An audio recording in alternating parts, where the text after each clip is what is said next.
विश्वास आणि सत्याची ताकद.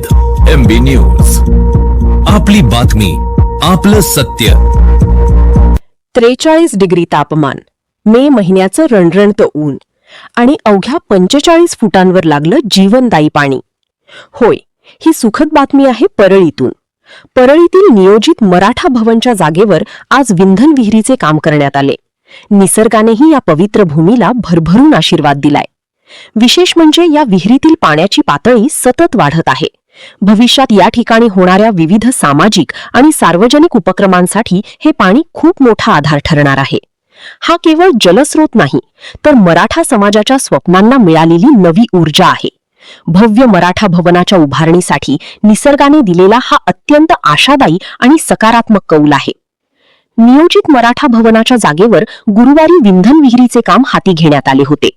तालुक्यात सध्या भीषण उन्हाळा आणि पाणी टंचाईची परिस्थिती असताना अत्यंत कमी खोलीवर एवढ्या मोठ्या प्रमाणावर जलस्रोत उपलब्ध होईल अशी कोणालाही अपेक्षा नव्हती.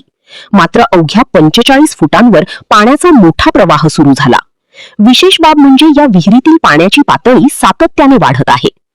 भविष्यात या जागेवर उभारण्यात येणाऱ्या भव्य मराठा भवनात अनेक सामाजिक, शैक्षणिक आणि सार्वजनिक उपक्रम राबवले जाणार आहेत.